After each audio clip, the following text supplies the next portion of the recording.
Hello दोस्तों, India guide channel में आपका स्वागत है। आज है 31 दिसंबर 2020 से जितने भी महत्वपूर्ण करेंट अफेयर बनते हैं उसके बारे में पूरे डिटेल से डिस्कस करेंगे और हर क्वेश्चन से जुड़े इंपॉर्टेंट फैक्टर के बारे में मैं बताऊंगा। तो वीडियो को आप पूरा ध्यान से देखिए। आज का वीडियो का PDF हमारे टेलीग्राम चैनल से जुड़ के प्राप्त कर सकते हैं। टेलीग्राम का लिंक नीचे डिस्क्रिप्शन में दे रखा हूँ। तो चलिए वीडियो स्टार्ट करते हैं।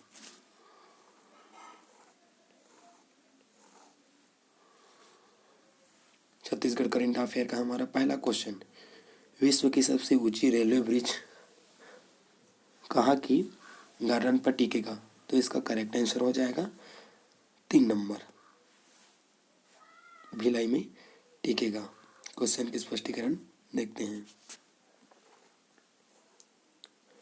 भिलाई के गार्डन पर टिकेगा विश्व का सबसे ऊंचा ब्रिज।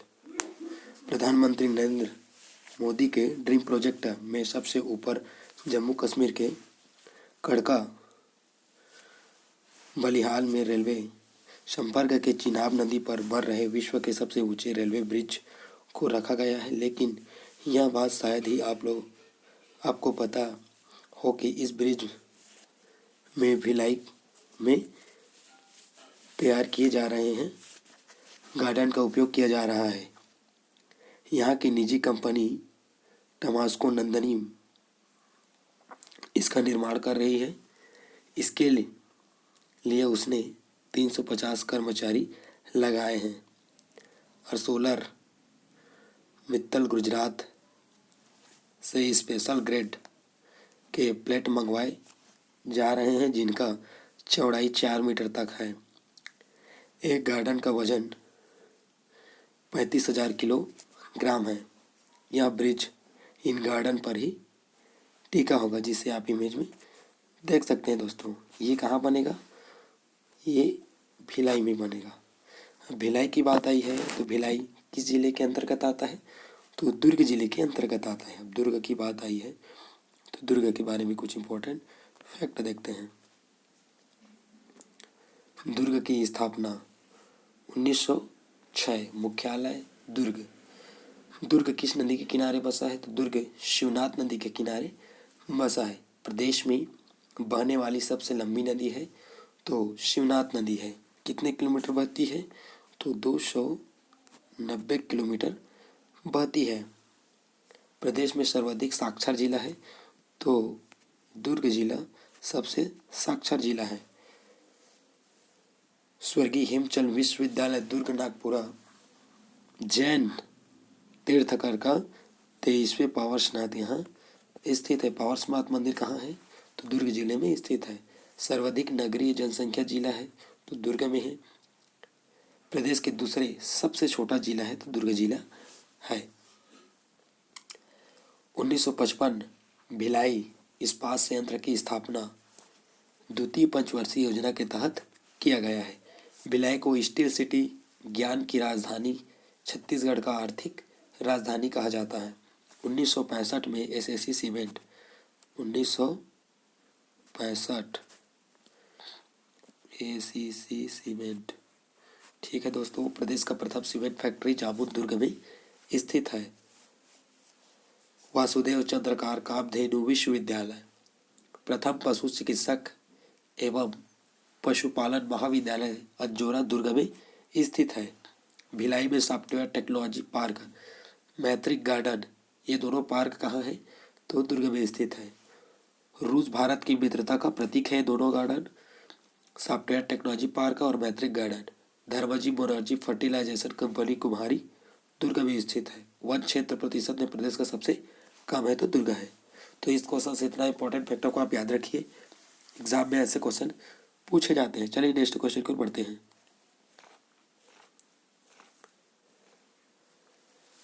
छत्तीसगढ़ करेंट अफेयर का हमारा नेक्स्ट क्वेश्चन, हाल ही में तिरजूराम बघेल का निधन हो गया, वे किस क्षेत्र से संबंधित है?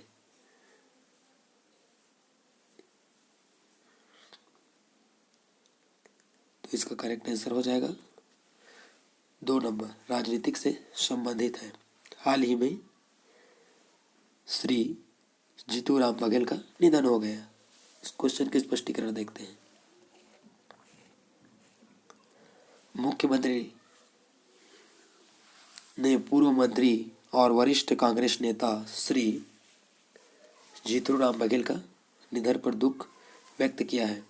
मुख्यमंत्री श्री भूपेश बघेल ने अविभाजित मध्य प्रदेश के पूर्व कैबिनेट मंत्री रहे और प्रदेश के वरिष्ठ कांग्रेस नेता श्री जीतूराम बघेल के निधन पर गहरा दुख प्रकट किया है। श्री जीतूराम बघेल आज जगदलपुर में निधन हो गए। मुख्यमंत्री ने श्री जीतूराम बघेल के शोक संतप्त परिजनों के प्रति संवेदना प्रकट करते हुए दिवंगत आत्मा की शांति के लिए ईश्वर से प्रार्थना की, जिसे आप इमेज में देख सकते हैं दोस्तों। यहाँ वरिष्ठ कांग्रेस नेता है जिसका हाल ही में निधन हो गया। और कहाँ निधन हुआ है तो जगदलपुर में इसका निधन हो गया है दोस्तों। अब जगदलपुर की बात आई है तो जगदलपुर के बारे में कुछ इम्पोर्टेंट फैक्ट देखते हैं दोस्तों। जगदलपुर की बात आई तो जगदलपुर किस जिले के अंतर्गत आता है तो बस्तर जिले का मुख्यालय है जगदलपुर। अब बस्तर की बात आई है तो बस्तर के बारे में कुछ इम्पोर्टेंट फैक्ट देखते हैं। बस्तर की स्थापना 1948, मुख्यालय जगदलपुर। जगदलपुर अर्थात बस्तर किस नदी के किनारे बसा है तो इंद्रावती नदी के किनारे बसा है। इंद्रावती नदी को बस्तर का जीवन रेखा, इंद्रावती नदी का उद्गम स्थल है रामपुर, तैमूर, मैगर पहाड़ी से हुआ है। बस्तर को साल वनों का द्वीप कहा जाता है। बस्तर में जलप्रपात चित्रकूट इंदिरा नदी पर स्थित है। तीरथगढ़ मोगावार नदी पर स्थित है। कांकेर घाटी राष्ट्रीय उद्यान 1982 सबसे छोटा पहाड़ी मैना को यहाँ संरक्षण किया जाता है। भैंसादाह मगरमच्छों का प्राकृतिक शरण है। शरण स्थल जगदलपुर चौराहों का शहर रुद्र प्रताप देव काकतीय वंश द्वारा बसाया गया है। दलपत सागर तालाब प्रदेश के सबसे बड़े क्षेत्रफल के अनुसार गोचा पर्व आषाढ़ माह में आयोजित किया जाता है। काकतीय राजा पुरुषोत्तम देव द्वारा प्रारंभ किया गया बस्तर का दशहरा विश्व में सर्वाधिक 75 दिनों तक चलने वाला दशहरा है। खनिज हीरा तोकपाल से प्राप्त किया जाता है। बक्साइड आसना तारपुर से, अभ्रक दरभा घाटी से प्राप्त किया जाता है। बस्तर में हस्तशिल्प कॉम्प्लेक्स की स्थापना की जा रही है।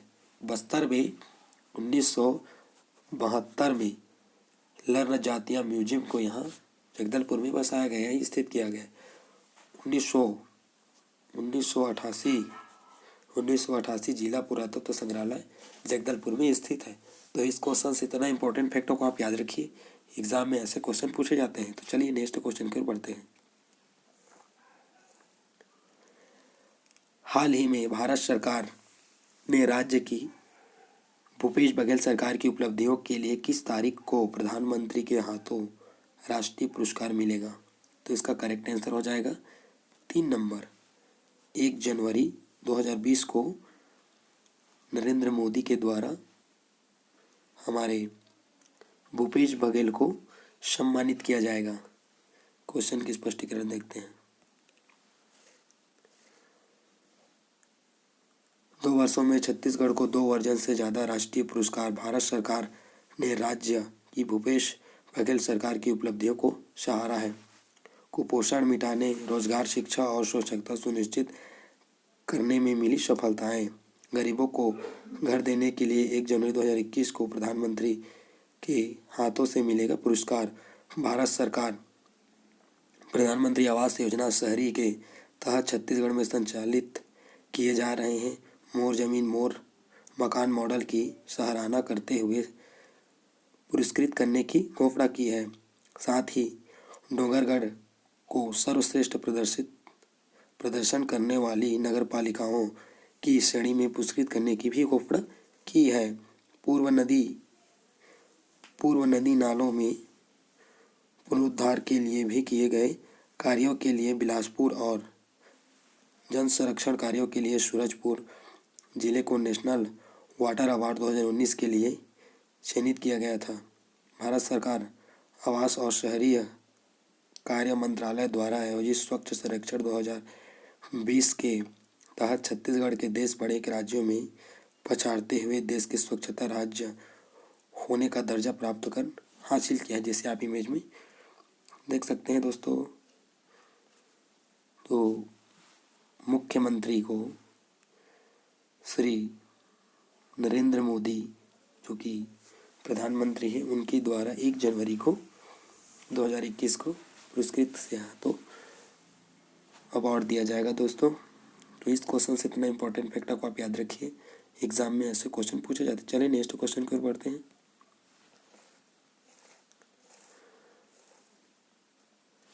हाल ही में श्री लाल राम कुमार सिंह के निधन हो गया, वे किस क्षेत्र से संबंधित हैं? तो इसका करेक्ट आंसर हो जाएगा 1 नंबर, आकाशवाणी के सेवानिवृत्त वरिष्ठ उद्घोष हैं। क्वेश्चन के स्पष्टीकरण देखते हैं। मुख्यमंत्री ने आकाशवाणी के सेवानिवृत्त वरिष्ठ उद्घोषक श्री लाल राम कुमार सिंह के निधन पर दुख प्रकट किया। मुख्यमंत्री श्री भूपेश बघेल ने छत्तीसगढ़ के आकाशवाणी के सेवानिवृत्त वरिष्ठ उद्घोषक श्री लाल कुमार सिंह के निधन पर गहरा दुख प्रकट किया है। मुख्यमंत्री ने अपने शोक संदेश में कहा कि छत्तीसगढ़ के आकाशवाणी प्रयार रहे श्री लाल राम कुमार सिंह को नियति से हमसे छीन लिया। वे सिर्फ रेडियो के उद्घोषक ही नहीं थे, बल्कि छत्तीसगढ़ संस्कृति के संगीत गीत के ज्ञाता भी थे। मुख्यमंत्री ने श्री राम कुमार सिंह के शोक संतप्त परिजनों की प्रति संवेदना प्रकट करते हुए विगत आत्मा की शांति के लिए ईश्वर से प्रार्थना की, जिसे आप इमेज में देख सकते हैं। हाल ही में इसका निधन आ गया है दोस्तों। तो इस क्वेश्चन से इतना इंपॉर्टेंट फैक्ट को आप याद रखिए। नेक्स्ट क्वेश्चन की ओर बढ़ते हैं।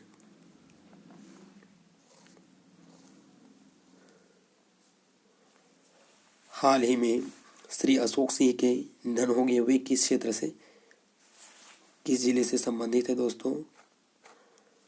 तो वे राजनांदगांव जिले से संबंधित है। क्वेश्चन के स्पष्टीकरण देखते हैं। मुख्यमंत्री ने श्री अशोक सिंह के निधन पर शोक प्रकट किया। मुख्यमंत्री श्री भूपेश बघेल ने पूर्व मुख्यमंत्री डॉक्टर रमन सिंह के बड़े भाई श्री अशोक सिंह के निधन पर गहरा शोक प्रकट किया है दोस्तों। जो इनका निधन हुआ है दोस्तों, अशोक सिंह का निधन हुआ है, वे पूर्व मुख्यमंत्री डॉक्टर रमन सिंह के बड़े भाई हैं। मुख्यमंत्री ने श्री अशोक सिंह के परिजनों को दुख की इस घड़ी में संभाल प्रदान करने की और उनकी आत्मा की शांति के लिए ईश्वर से प्रार्थना की है दोस्तों। और ये किस जिले से संबंधित है दोस्तों? थे राजनांदगांव जिले से संबंधित है। अब राजनांदगांव की बात आई है दोस्तों, तो राजनांदगांव के बारे में कुछ इंपॉर्टेंट फैक्ट देखते हैं दोस्तों। राजनांदगांव की स्थापना 1973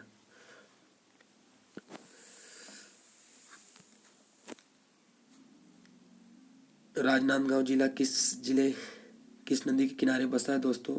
तो शिवनाथ नदी के किनारे बसा है। प्रदेश में बहने वाली सबसे लंबी नदी है तो शिवनाथ नदी है, 290 किलोमीटर प्रदेश में बहती है। मुख्यालय राजनांदगांव।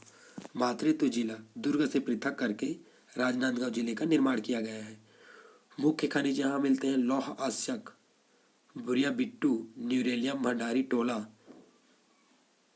खैरझीटी से प्लास्टिक पार्क, डेडेसारा से फूड पार्क। ये दोनों पार्क स्थित है राजनांदगांव में, जो अक्सर एग्जाम में पूछे जाते हैं। इंडवानी फूड प्रोसेसिंग पार्क 27 नवंबर 1988 राजनांदगांव से नागपुर प्रदेश का प्रथम ब्रॉडगेज रेल चलाया गया दोस्तों। कहाँ से कहाँ चला? तो राजनांदगांव से नागपुर के लिए। 1892 बंगाल नागपुर कॉटन मिल की स्थापना, प्रथम किसान मॉल की स्थापना। इंदिरा कला संगीत विश्वविद्यालय खैरागढ़ 1965 सॉरी दोस्तों 1956 में 1956 में इंदिरा कला संगीत विश्वविद्यालय, ये प्रथम विश्वविद्यालय है दोस्तों, एशिया का एकमात्र संगीत विश्वविद्यालय तथा प्रदेश का प्रथम विश्वविद्यालय है। स्थापना वीरेंद्र सिंह बहादुर के द्वारा करवाया गया था खैरागढ़ में। डोंगरगढ़ प्राचीन नाम कामतवती पुरी डोंगरगढ़ में है दोस्तों। बमलेश्वरी माँ मंदिर स्थित है। निर्माण किसके द्वारा करवाया है, तो राजा वीर सेन के द्वारा बमलेश्वरी माँ मंदिर का निर्माण करवाया है, जो डोंगरगढ़ में स्थित है।